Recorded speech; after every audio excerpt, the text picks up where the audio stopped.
Hi there and welcome to the Buying Persona Workshop. My name's Helen and I hope you're going to get a lot of value out of our very short workshop that's going to help you develop an avatar. And of course you'll go around developing more than one of these, but we'll start with one and by the end you should have it. There is a worksheet below. Please download that worksheet and work through it while we are going through the workshop. So how's it going to help you? Well, a good avatar is going to do a few things. It's going to help you create content.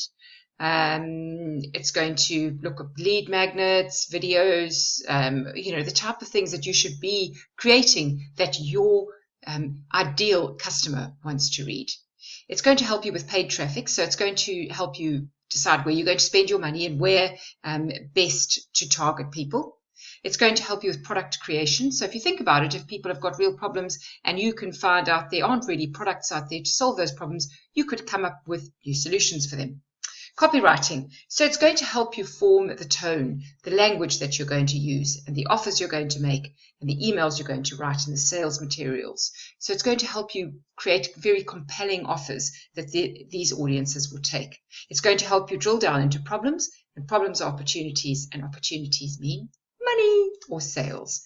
So that's always a good thing. That's the simple business adage is if there's an opportunity, there's a sale to be made. So here's a sample of an avatar and what it could look like. Sally's head of human resources. She's worked at the same company for 10 years, married with 2 children. Demographics, she's female, age 30 to 45, income group, where she lives in suburbia. She's calm, probably has an assistant that screens her calls, asked to receive collateral before she will make a decision. So you can see how those things are going to form the way that you're going to market to her. Where are we going to start? Well, I want you to think of somebody you've done business with before, and that would be the ideal customer for you. If you are starting a business and you've never had a customer before, that's an ideal customer. You're going to have to use your imagination here. Who exactly is it you want to target? I'd like you to give them a name as well. So it helps to bring the person to life. There's 5 core parts to any avatar. The first one is goals and values, and this helps you form your content and your copy. The sources of information, so you can understand where you should advertise and where you can target people. The demographics of that person. This is what really is the building blocks of the persona. It helps to bring them to life and really puts the building blocks together so that you can create a person. Challenges and pain points. You're going to help them. They're going to help you develop reasons that people are going to buy from you. So it's really important that you understand their challenges and pain points. And then there's going to be the objections to the sale.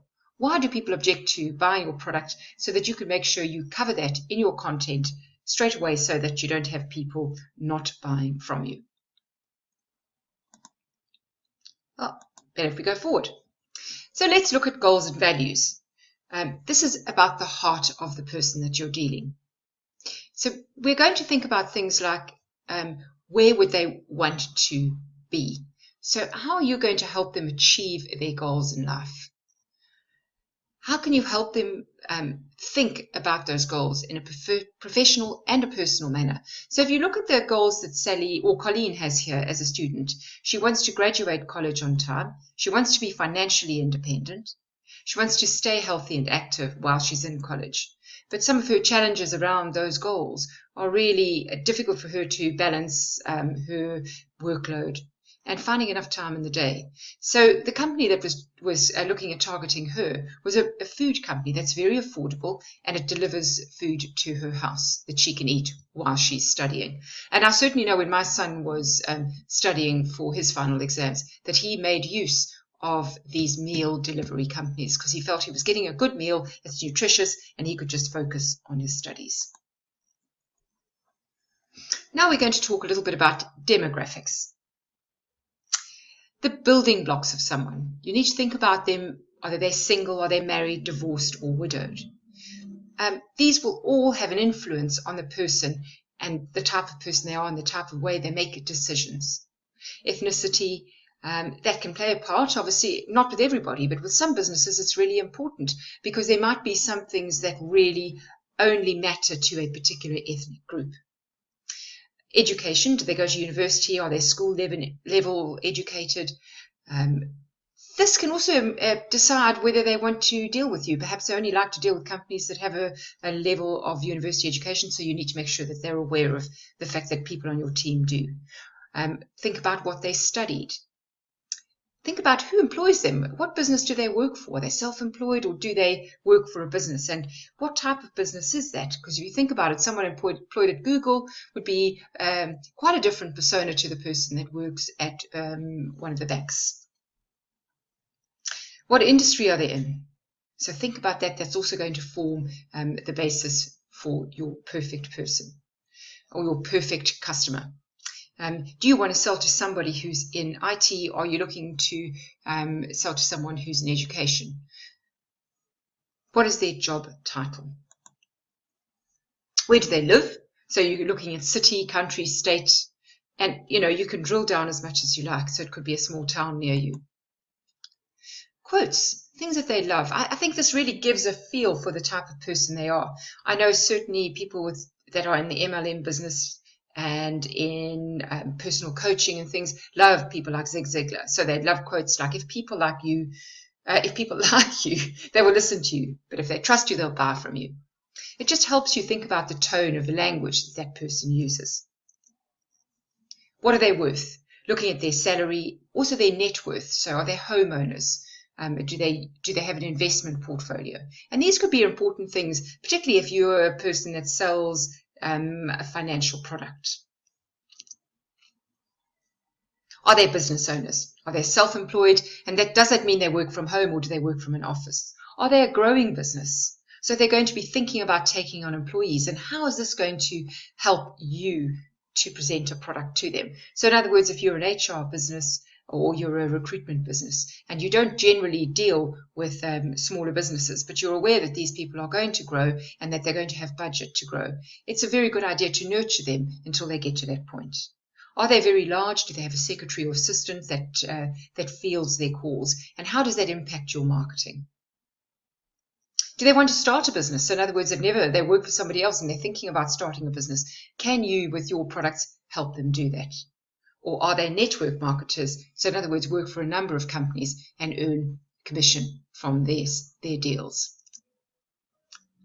Do they have a family? Are they a parent?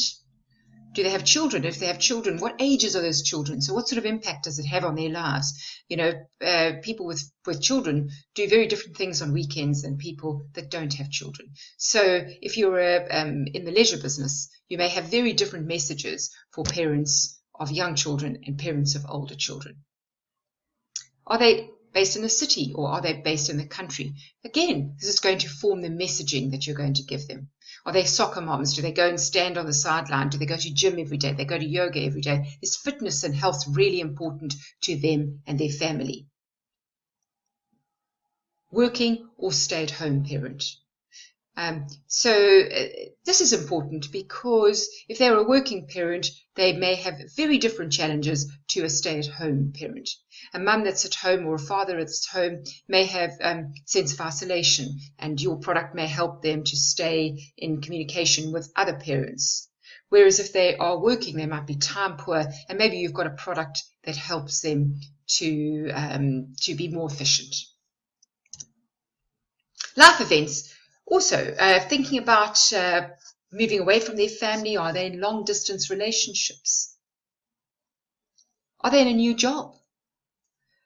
Are they newly engaged? This is quite key. With some of the advertising platforms, especially Facebook, you can look at things like, are they newly engaged by a year, 3 months, 6 months? Imagine if you're a wedding photographer, you really want to get someone who's just become newly engaged. So they've only been engaged for 3 months. You want to target them because they're planning their wedding. You want to target them with an offer and with some of your amazing video footage or your beautiful photographs so that they book you. If you're a honeymoon destination, you also want to be targeting people that are newly married. Newlyweds. So you can look at people that have been married for 6 months What's going to happen next in their life? Think about their next events that are going to happen. Are they going to move house? Are they going to, have they thought about life insurance now that they're married? Are they thinking about a family? All these things matter. Maybe they're going to buy a new puppy because they have been newly married for 6 months. Have they recently moved? Does that mean that they're looking for new furniture?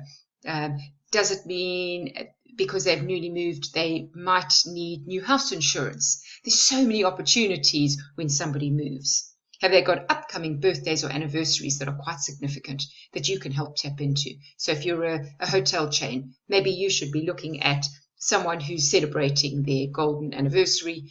You might be able to come up with a really good deal and a package and put that in front of them. Look at their sources of information. And these are great sites for you to start thinking and looking at. Alexa really helps you look at keyword research, competitor research, popular content, and it helps you improve your SEO. Then BuzzSumo. Well, BuzzSumo, you're going to be able to find top content on BuzzSumo. So top blogs, what are people talking about? What resonates with them? What's highly shared? And why is this important? It's going to help you think about the content that you're creating. Are you creating the right content for your marketplace? Look at SimilarWeb. So look at companies that are similar to yourself. What are they doing? What are they featuring for? How well are they doing in the marketplace? And what can you, how can you copy their approach? I'm not talking about making direct copies, but really thinking about the approach they've got and how can you be similar. What do they read or listen to? What books do they read? What magazines do they read? These are great for getting headlines from, for thinking about the type of content that's in them. The type of blogs that they're reading, who is popular? Where are they looking for their sources of information? Are they listening to podcasts? I listen to a lot of podcasts, and certainly a lot of the information I read pertains to those types of podcasts. Influencers. Think about who influences them and their peer group. And this is important because it's going to give you an idea of what they're talking about. What are they sharing? Because that's going to resonate with your group. Events. Think about offline and online events that they attend. So offline would be things like conferences and networking events, trade shows. Are there any big ones in your town that you need to be cognizant of? Because this could be really important. They could be going there to promote themselves, and you could give them tips on promoting themselves, or they could be people that are attending and you could help them get the most out of the event. And then online, you can look at things like webinars and YouTube channels. What are they listening to and what are they attending? Challenges. So the big question. And this often takes a bit of creativity, but also some research into your customers. Ask them the big question. What are their challenges this year? What do they think they're going to be facing? What could they have help with? And what keeps them up at night? Really think about it in your terms. What keeps you up at night? This is just a quick thing about an accountant. Often when it's tax time, people are awake at night thinking, oh my goodness, my tax returns have got to be in. Are they done on time? Are they right? And you want to be creating content at that time that talks to them about tax issues.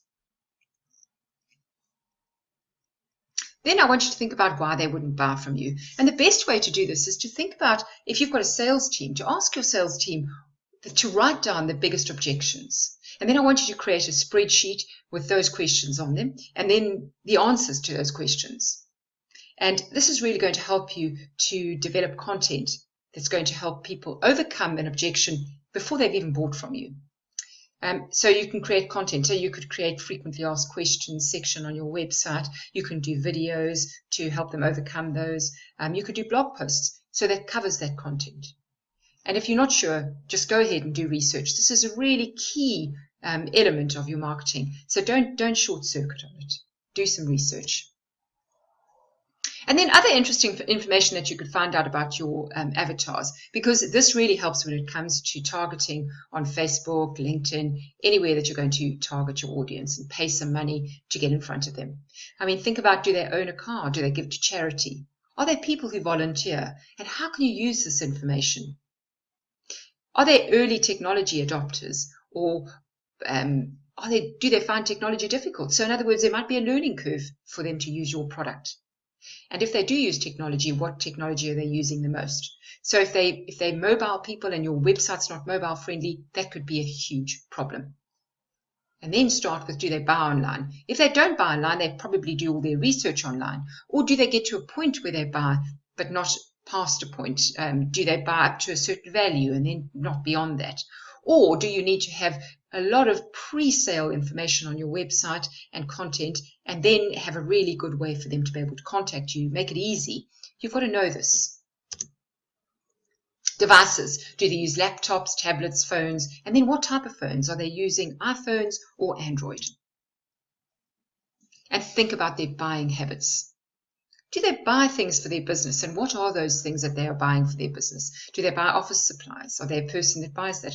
Do they buy marketing materials, corporate gifts? Is there a way that you can think about that and possibly create articles that are going to help them to do that? So it may be something that I don't sell corporate gifts, but it might be worth us doing a review article for our marketing managers on some of the best places to buy corporate gifts, because I know that they would be interested in that. And of course, it helps to build trust. What type of buyer are they? Do they like high fashion? Do they like luxury brands? Or are they into sportswear? So how can you address that in the content that you have? So perhaps you sell, let's say, shoes, and you know that they are really bespoke shoes. You need to think about the fact that your customers then buy luxury brands. And what does that mean to them? What kind of words would resonate with them? Do they buy special foods? So do they have pet products that they buy a lot? Are they on special diets? Do they have annual subscriptions to things? And then travel. Do they travel for business? And can you tap into that? Can you help them be a better business traveler in some way or another? Do they travel for holidays? And then, of course, you want to know which airlines they're going to use, where they're going on holiday. Perhaps you're someone who sells suitcases, so you want to know that they travel for holidays. And if you're a resort in Crete, you want to know people that are coming to Crete, so you can give them offers. Do they like deals when they travel? Do they like luxury? Or do they want to go on cruises or adventures?